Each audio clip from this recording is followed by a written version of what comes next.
खुशखबरी खुशखबरी खुशखबरी। जी हाँ दोस्तों, आप सभी लोगों के लिए खुशखबरी यह है कि जो सिलेबस है यूपी बोर्ड का वो 30% कम कर दिया गया है।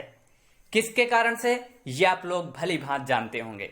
कोरोना महामारी के कारण जो है यूपी बोर्ड की परीक्षा में जो है 30% का सिलेबस कम कर दिया गया है। लेकिन समस्या ये है कि अभी भी तमाम ऐसे स्टूडेंट्स हैं जिनको ये पता नहीं है कि किस सब्जेक्ट में क्या क्या कम हुआ है और किस सब्जेक्ट में अभी तक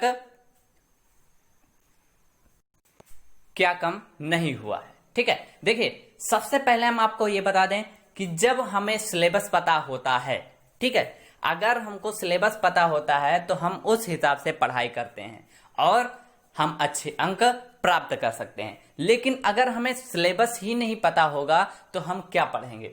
पता चला हम वो चैप्टर पढ़कर तैयार कर लिए जो इस परीक्षा में आने वाले ही नहीं है। इसलिए वीडियो को अंत तक जरूर देखिएगा ताकि आपको भली भांति समझ में आ सके कि क्या कम हुआ है और क्या अभी भी मौजूद है। ठीक है, तो चलिए हम इस वीडियो में देखते हैं इंग्लिश कक्षा 10।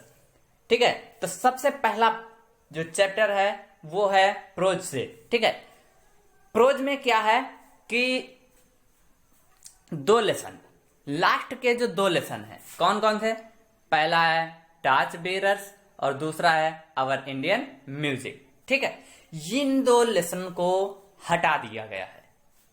ठीक है, टार्च बेरर्स किसके द्वारा लिखा गया था, मिस्टर WM रायबर्न के द्वारा, और जो आवर इंडियन म्यूजिक था ये किसके द्वारा लिखा गया था, तो R श्रीनिवासन के द्वारा। ठीक है, तो ये दो लेसन जो हैं इनको सिलेबस से हटा दिया गया है। तो दोस्तों ध्यान से देखिएगा।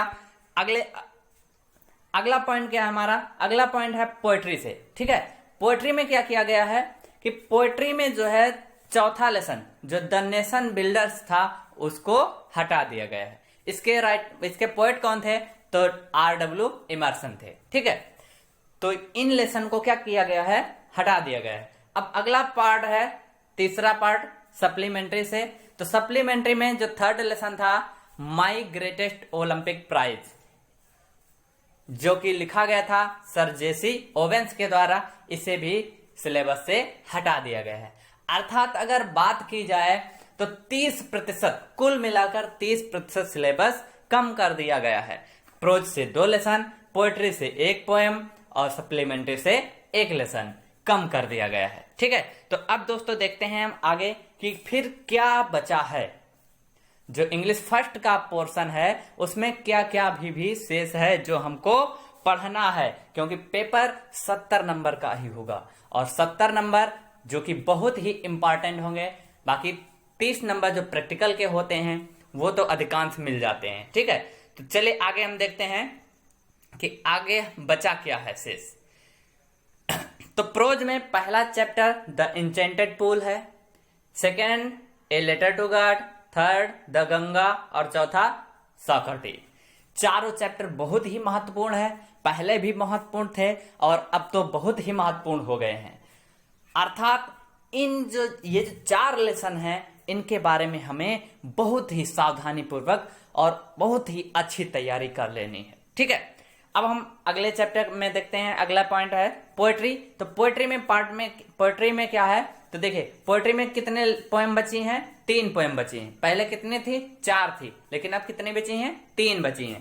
पहली the fountain, second the song of life और थर्ड है द विलेज सॉन्ग। ठीक है, नेक्स्ट पार्ट है सप्लीमेंट्री। सप्लीमेंट्री में हम टोटल कितने लेसन थे, पहले 3 लेसन हुआ करते थे, लेकिन अब इस बार जब 30% की कटौती हुई है तो उसमें 1 लेसन कम कर दिया गया है। तो अब बचा है the inventor who kept his promise, पहला लेसन, और सेकेंड है the judgement seat of Vikramaditya. बहुत ही दोनों चैप्टर बहुत ही इंपॉर्टेंट है, इसलिए इनको जो है बहुत ही अच्छी तरीके से हमें तैयार करना है। ठीक है, चलिए अब हम देखते हैं grammar portion.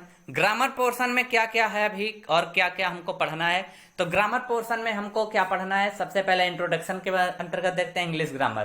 Part of sentence पढ़ने हैं, द सेंटेंस टाइप पढ़ने हैं। ठीक है, द वर्ब पढ़नी है, अर्थात ट्रांजिटिव वर्ब और intransitive verb, primary auxiliary verb, modal auxiliary verb, negative sentence, interrogative sentence, tense, form and use, passive voice, part of speech, indirect और reported speech, word formation, punctuation and spelling और translation.